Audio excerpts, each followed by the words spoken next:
வணக்கம் நண்பர்களே, welcome to MIM DBT real estate Chennai. இந்த இடம் எங்கன்னு பார்த்தீங்க அப்படின்னா Mudichur road, Parvati நகருங்க.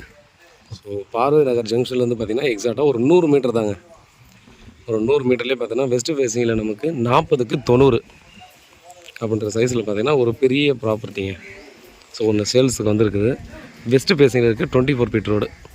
Full and full பார்த்தீங்கன்னா ரெசிடென்ஷியல் ஏரியாவில் இந்த ப்ராப்பர்ட்டி இருக்குது.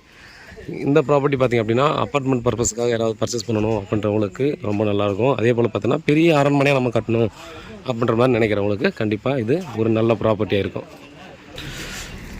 அதே போல் பார்த்திங்கன்னா ஒரு party hall, mini party hall கட்டுறவங்களுக்கு இது வந்து ரொம்பவே பர்ஃபெக்டாக இருக்கும். இப்போ இதோட பக்கத்தில் இருக்கிற லேஅவுட் எல்லாம் கூட பார்த்திங்க அப்படின்னா அந்த பிளாட்ஸ் எல்லாமும் இதே சைஸ் தான், 40க்கு 90 அப்படின்ற சைஸில் தான் பார்த்திங்கன்னா இந்த எல்லா பிளாட்டுமே இருக்கிறது. ஸோ இது பக்கத்தில் இருக்கிறவங்களாம் பார்த்திங்கன்னா தெரியும். கண்டிப்பாக பெரிய பெரிய அரண்மனை மாதிரி தான் பார்த்திங்கன்னா வீடை வந்து கட்டியிருக்காங்க. ஸோ இதை ஒட்டியும் இருக்குது. இது ஒரு எம்டி இருக்குது. அதுக்கப்புறம் பார்த்தீங்கன்னா ஒரு சில எம்டி மட்டும் தாங்க இருக்குது. ஸோ மெயின் ரோட்லேருந்து பார்த்தீங்கன்னா எக்ஸாக்டாக ஒரு 100 மீட்டர் தான். முடிச்சூர் ரோட்லேருந்து பஸ் ஸ்டாப்பும் அங்கே தான் இருக்குது. ஸோ பஸ் ஸ்டாப்புக்கு ஜஸ்ட்டு வாக்கபிள் டிஸ்டன்ஸுக்கு பார்த்தீங்கன்னா நம்ம ஈஸியாக போய்க்கலாங்க. ரொம்ப ஒரு சேஃபான ஏரியா அப்படின்னு சொன்னோம். மக்கள் நடமாட்டம் இருக்கக்கூடிய ஒரு சேஃபான ஒரு லொக்கேஷன் அப்படின்னும் கண்டிப்பாக இந்த ப்ராப்பர்ட்டியை நம்ம சொல்லலாம். கண்டிப்பாக பார்க்கலாம்.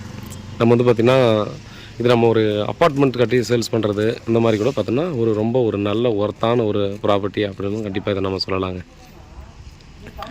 இங்கே தாம்பரத்துக்கு பார்த்திங்கன்னா ஒரு 3 கிலோமீட்டரில் தாம்பரம் போயிடலாம். அவுட்டர் ரிங் ரோடுக்கு இங்கேருந்து 1 கிலோமீட்டரில் அவுட்டர் ரிங் ரோடு வரும். ஹாஸ்பிட்டல் ஃபெசிலிட்டின்னு பார்த்திங்கன்னா ரொம்ப க்ளோஸ்டில் பார்த்திங்கன்னா அன்னை ரோடு ஹாஸ்பிட்டல் ரொம்ப க்ளோஸ்லேயே நம்மக்கிட்ட இருக்குது.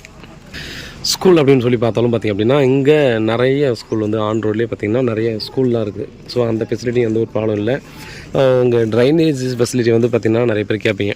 ஸோ இப்போ வந்து சிஎம்டி எல்லாம் பார்த்திங்கன்னா ரொம்ப ஆக்டிவாக இருக்குது. அதனால் பார்த்திங்கன்னா ட்ரைனேஜ் ஃபெசிலிட்டி வந்து பார்த்திங்கன்னா ரொம்ப வேகமாக போயிட்டுருக்கு. ஸோ இதை நீங்கள் பார்த்தாலே பார்த்திங்கன்னா உங்களுக்கும் தெரியும். ஸோ அந்த ஒர்க்கெல்லாம் போயிட்டு தான் இருக்குது. ஸோ ரொம்ப ஒரு சூப்பரான ஒரு ப்ராப்பர்ட்டி. 6,500 ரூபா பர் ஸ்கொயர் ஃபீட் சொல்லி நெகோசியபிள் சொல்கிறாங்க. டைரெக்டாக ஓனர்கிட்ட இருக்குது. ஸோ ஓனர்கிட்ட வந்து நீங்கள் வந்து நெகோசியபிள் பண்ணிக்கலாம். எவ்வளோ பண்ண முடியுன்றது பாருங்கள். வீட்டில் மகாலட்சுமியோடு வாங்க, ப்ராப்பர்ட்டி பாருங்கள். இல்லை இப்போ இது வந்து சூஸ் பண்ணுறதுக்கு மெயினான ஆள் யாருன்னு நீங்களாக வர முடியும் அப்படின்னாலும் வந்து பாருங்கள். பிடிச்சிருக்கின்ற பட்சத்தில் பார்த்தோன்னா அடுத்த கட்டமாக நம்ம வந்து ப்ராசஸ் பண்ணுவோம். கிளியரான டாக்குமெண்ட்டுங்க. டாக்குமெண்ட்டில் வந்து எந்த ஒரு விஷயமும் இல்லை. ரொம்ப கிளியரான டாக்குமெண்ட்டு, சேஃபான இடம், ரொம்ப நியர்பையில் இருக்கக்கூடிய இடம். அதனால் பார்த்திங்கன்னா ஈஸியாக வந்து தைரியமாக இந்த ப்ராப்பர்ட்டி வாங்கலாம். ஸோ இந்த பட்ஜெட்டில் நீங்கள் ப்ராப்பர்ட்டி பார்த்துருக்கீங்க அப்படின்னா கண்டிப்பாக நீங்கள் வாங்கலாம். இது வந்து சரவணபவ நகர் அப்படின்ற மாதிரி சொல்லுவாங்க இதை. ஸோ அந்த இதில் தான் இருக்குது. இதில் ஒரு பாதி மட்டும் பார்த்திங்கன்னா தெருக்கூத்தா வருது. வெஸ்ட்டு ஃபேஸிங்கில் இந்த ப்ராப்பர்ட்டிலேருந்து ஒரு பாதி ஒரு 20 அடி இந்த ரோடு வருது பார்த்திங்களா. இந்த 20 அடி ரோடு வரக்கூடிய இடம் மட்டும் பார்த்திங்கன்னா 20 அடி தெருக்கூத்து வருது. ஸோ இண்டிவிஜுவல் வீடு கட்டுறவங்களுக்கு அது இந்த தெருக்கூத்து பார்க்காதவங்க இருந்தாலும் பிரச்சனை இல்லை, அவங்களுக்கு செட் ஆகும். ஏன்னா இது வச்சுருக்கிறது ஒரு பிராமின்றதால் அவங்களுக்கு வந்து எந்த விஷயம் இல்லைன்றதுக்காக பார்த்திங்கன்னா வாங்கியிருக்காங்க. அதே போல் பார்த்திங்க அப்படின்னா நீங்கள் அப்பார்ட்மெண்ட் கட்டுறதோ இதுக்கெல்லாம் பார்த்தீங்கன்னா எந்த ஒரு விஷயம் இல்லை, எனக்கு இது பார்க்க மாட்டோம், தெருக்கூத்து பார்க்க மாட்டோம் அப்படின்றவங்க இருக்கீங்க அப்படின்னா கண்டிப்பாக இதை வாங்கலாம். அதாவது பாதி தெருக்கூத்து வருது, பாதி தெருக்கூத்து இல்லை, வெஸ்ட்டு ஃபேஸிங்கில் இருக்குது. ஸோ வேறு ஏதாவது டவுட் தான் வாட்ஸ்அப் பண்ணுங்கள், கால் பண்ணுங்கள். பலே கற்றுருக்கேன். உண்மையாகவும் நேர்மையாகவும் கூட. நன்றி.